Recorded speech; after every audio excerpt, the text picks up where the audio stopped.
Now, my dear students and everyone that's listening to this talk or watching this video, the thing that I have done on Geoffrey Chaucer, it was about the text of the Wife of Bath's Tale. Now, there's something I missed, and that is the description of the Wife of Bath in the general prologue to the Canterbury Tales. Well, I am doing this on the text, which is a translation or a rewriting of the Middle English of Chaucer by Neville Coghill.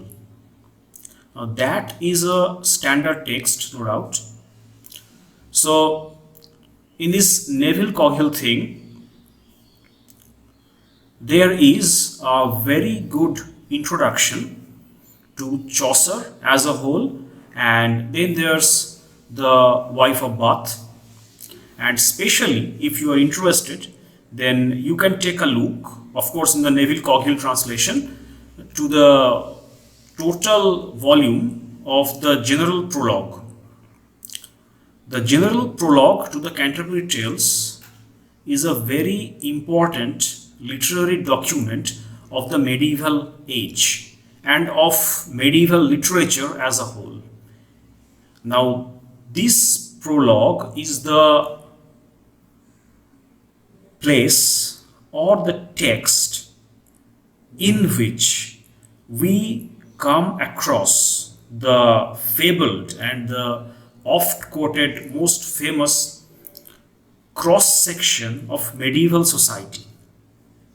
It's not medieval ecclesiastical or medieval royal or medieval romance or medieval knightly chivalric ideological, but it's plain and simple medieval society. So in this prologue, there's a very good description of the Wife of Bath, and that is our topic for this talk. I have already mentioned in my first talk on Chaucer that the English society in Chaucer's days was frankly bilingual, and Chaucer gets the credit for showing that English, though not the courtly language, had enough of it, of literary materials and literary, generally some connection to literature, which simply made it not inferior to French as a literary language. It's simple. Chaucer showed the world and England in particular that great literature, timeless literature, can be written in English, though it was not the courtly language at the time, and as I have said before, the society was frankly bilingual. So Chaucer was mostly a diplomat and a statesman, and he was even a knight for the Shire, and he was even ransomed once in a battle by royal money. So without further ado, we must get to the text, that is the text of the general prologue, in which we have our Wife of Bath and her famous oft quoted description. In the prologue to the Canterbury Tales, there's a little bit of background that we need to know. That is, there are pilgrims who have assembled in Tabard Inn of Southwark, a town just south of London, and they are going to take a pilgrimage to Canterbury, to the shrine of Saint Thomas Becket of Becket. I am reading it to you from the net. The prologue to the Canterbury Tales. In the prologue to the Canterbury Tales, a group gathers at the Tabard Inn of Southwark. These are very important. The Tabard Inn of Southwark, a town just south of London. So Southwark is just south of London, to make a pilgrimage to the shrine of Saint Thomas of Becket at Canterbury. At the suggestion of the innkeeper, he's a jolly fellow and he is very popular with the pilgrims, and he's been doing this thing for many years now. The group decides to hold a storytelling competition to pass away the time. And there's also a proposition by the innkeeper that whoever tells the best story will get a gala dinner on return on the Southwark Inn. That is, the tab will be on the inn. It will be more or less like a reward or a gift for the best story. So the pilgrims are going to tell a story, 2 going and 2 coming, that is 4 stories per pilgrim in the course of the pilgrimage.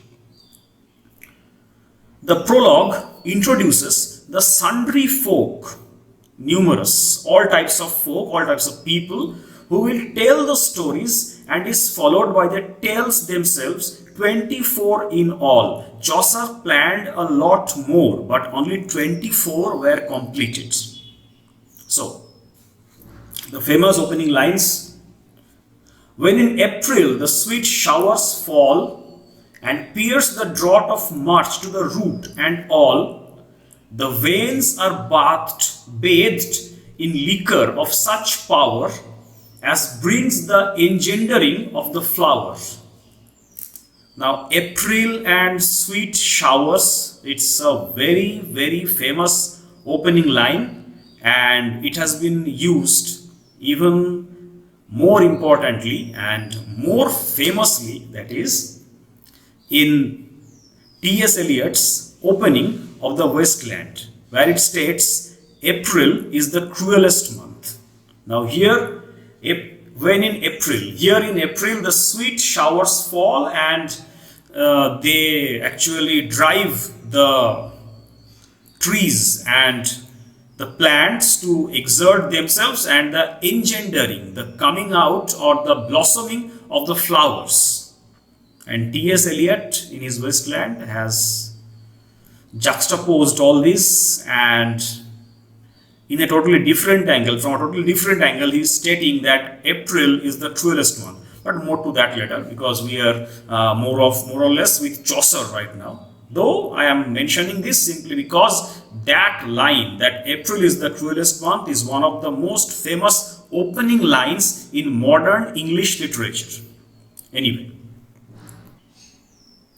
so it's line number 455 where the commencement of the description of the wife of Bath is.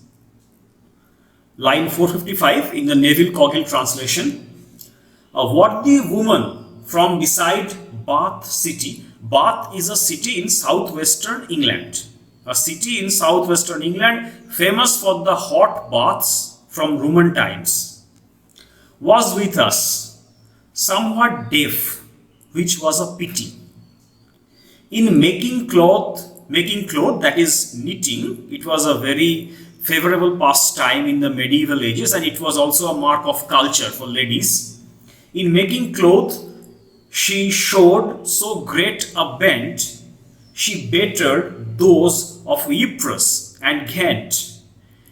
Ypres and Ghent, Ypres and Ghent, that is the actual, I think that is the actual pronunciation, Ypres and Ghent, Ypres, Flemish cities, famous in the Middle Ages. I am reading the annotation.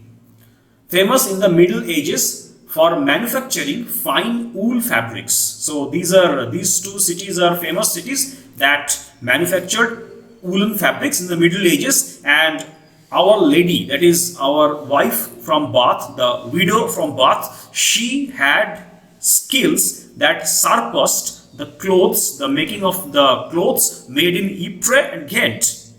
That was quite an accomplishment, that was quite an achievement in those times. In all the parish, not a dame dared stir towards the altar steps in front of her.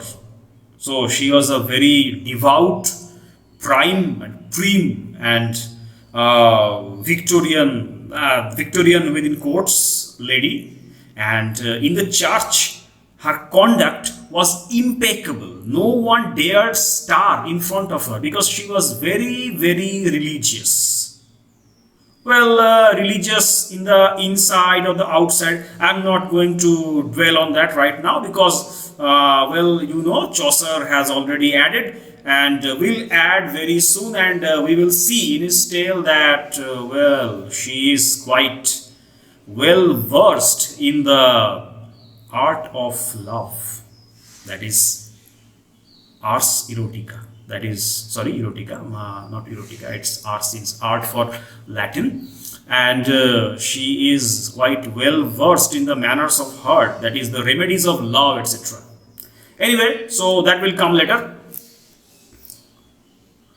And if indeed they did, and if they did, that is, if the women dared stir, so wrath was she as to be quite put out of charity. She was very angry, and all her charitableness and gentleness vanished. She was very angry with the person who dared to stir in the church, in the Sunday worship, that is.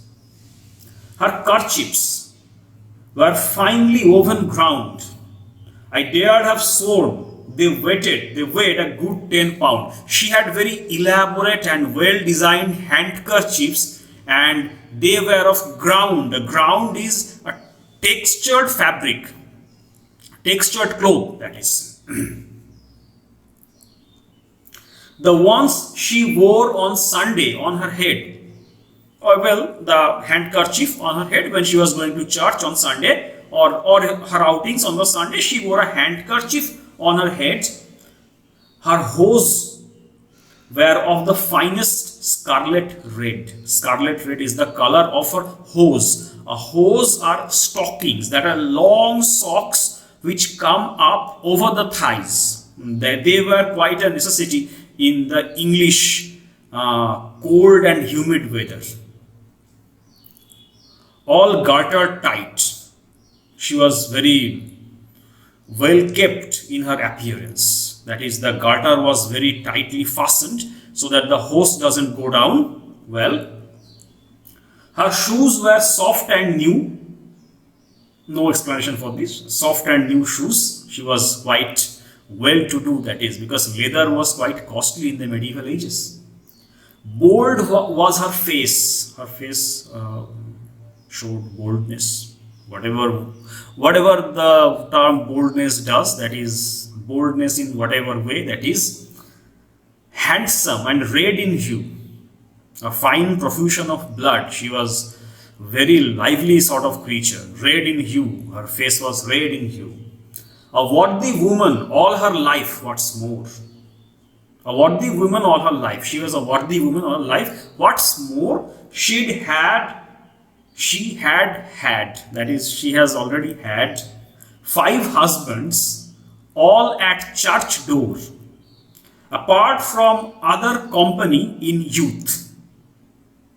No need just now to speak of that, forsooth. So, once again I am reverting to Bangla. Now, this is something, actually, I simply can't get away from Bangla because since I am from Bengal and Bengali is in my blood, though I am teaching English, whatever, but it's simple that this kind of lines, that is something that makes you smile and makes you somehow wink at each other.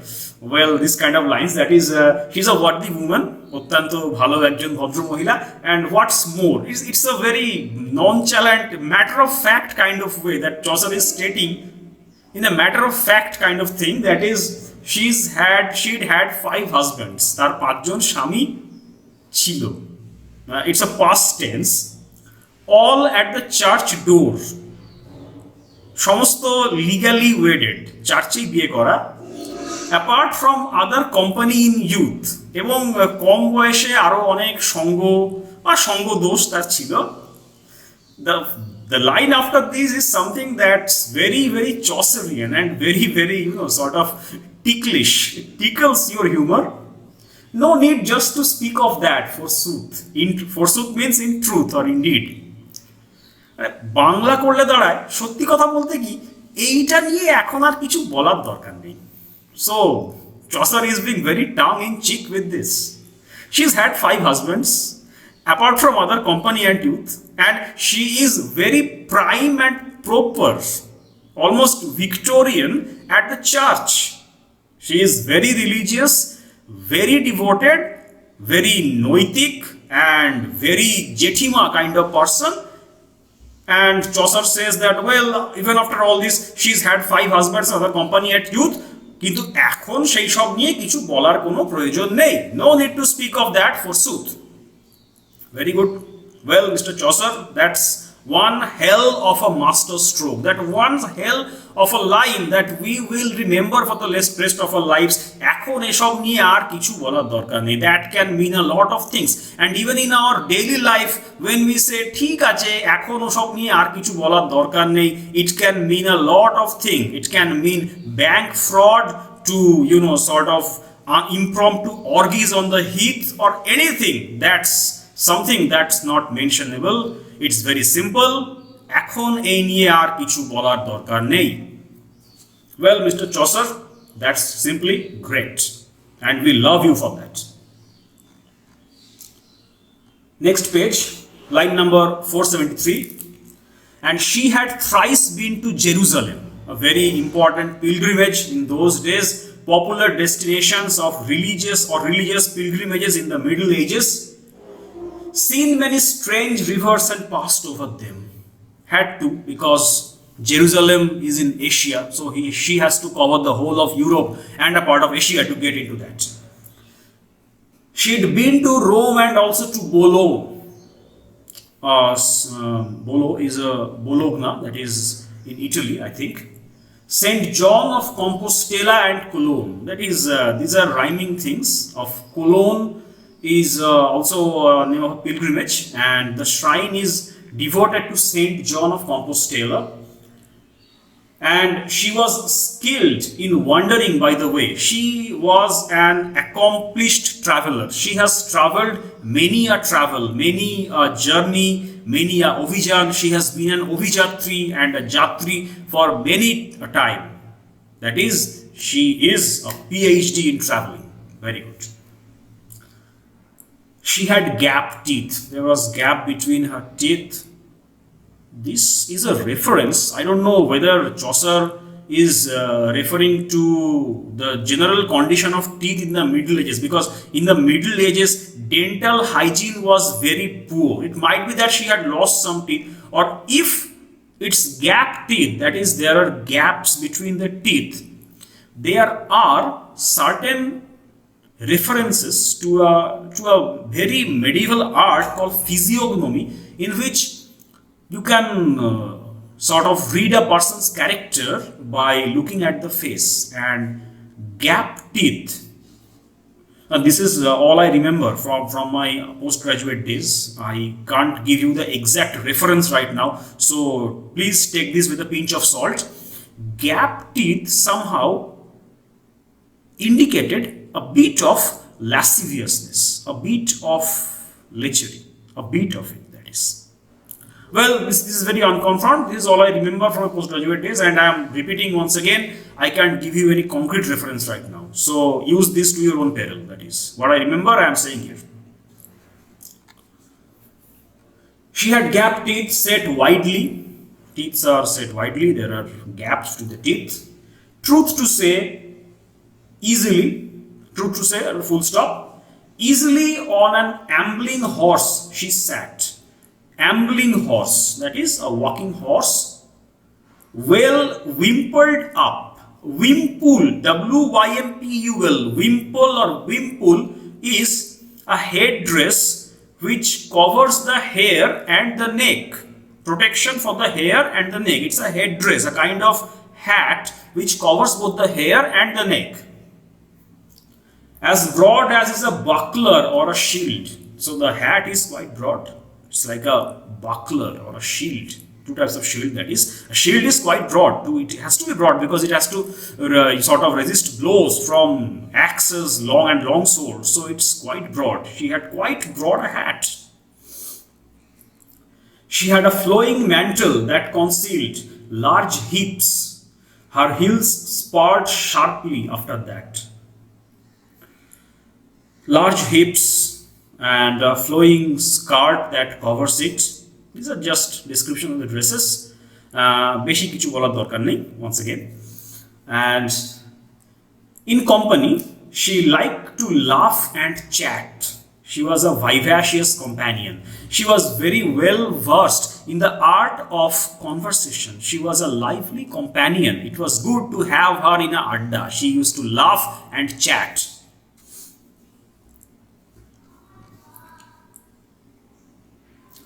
And knew the remedies for love's mischances. Love is a strange affair. There are joinings, rejoinings, heartbreaks, solid heartbreaks and breakups.